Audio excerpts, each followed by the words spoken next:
Hey everyone, and welcome back to this class, the Numpy stack in Python. In this lecture, we are going to compare lists and arrays. So at first glance, you might think, what's the point of using a Numpy array? Doesn't it look exactly like a list?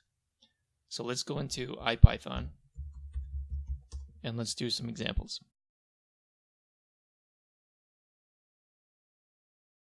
So we'll start by importing Numpy.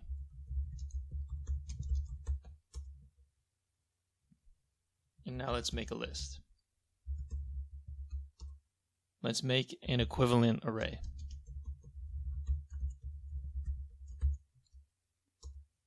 So these both give me the same thing with 3 elements, 1, 2, and 3. One thing we do frequently is loop through lists, so let's try that. So for E and L, we're just going to print E.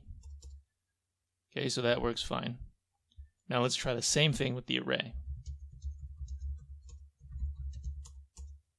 So that works as well. So these work exactly the same. So you might still wonder, what's the point? Let's say we want to add something to our list. With a list, we can use append. So we append 4, and now L contains the element 4. But what happens if we try that with a Numpy array? So there is no method append on a Numpy array. Now there is another way for us to add an element to a list, and that's to join 2 lists together. So let's try that with the list first. Okay, so now L also contains 5.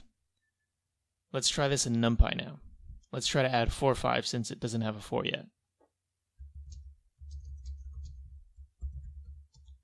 Okay, so that also doesn't work.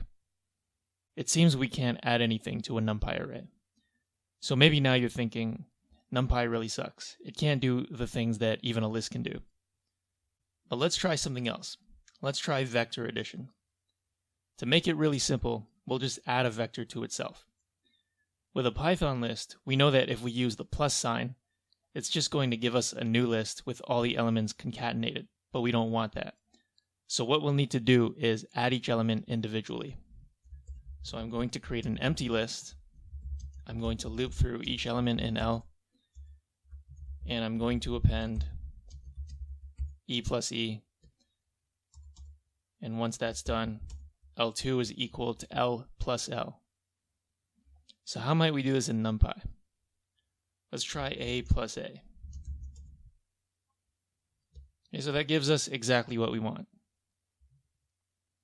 So that's your first lesson. The plus sign with lists does concatenation, but the plus sign with Numpy arrays does vector addition. If you had a matrix, which is a 2-dimensional array, it would do matrix addition. To generalize that concept, what this does is element-wise addition. So what's another way to get 2 times a vector without having to add it to itself? Well, you could just multiply it by 2. That's a scalar multiplied by a vector. So let's try that in Numpy first. So 2 times A. That also gives us the expected result. Now let's try this with our list. 2 times L. Interesting.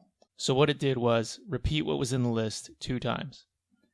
So just because this behaves differently doesn't mean it's useless. In fact, I use this number multiplied by list notation quite often. If you did want to multiply every element of the list, you'd have to do a for loop and go through each element individually, just like what we did to get L plus L. As a last exercise, let's try to do an element-wise squaring of every value in the vector. Let's try it with the list first, even though we know it's probably not going to work. Okay, so that doesn't work. You can't pow a list. We can still do this with the list though, we just need to use a for loop. So L2 equals empty array for E and L, L2.append E times E. So now L2 contains the expected elements. Let's try this with Numpy now. As expected, it works, but it works much more simply. So one thing you should keep in mind about Numpy is that most functions act element-wise. So you've seen a raised to the power 2. What about square root? That's just np.sqrt. So that takes the element-wise square root of the vector. How about the log? So that's np.log of a. So that does the element-wise log. How about the exponential? That's just np.exp a. So that's the element-wise exponential. For all of these, if you wanted to do them with a list, you need to use a for loop and do each element individually. So to summarize, what we learned in this lecture was that if we want to represent a vector, a NumPy array is a little more convenient, since it does what we expect it to do when we do things like add, multiply, and square.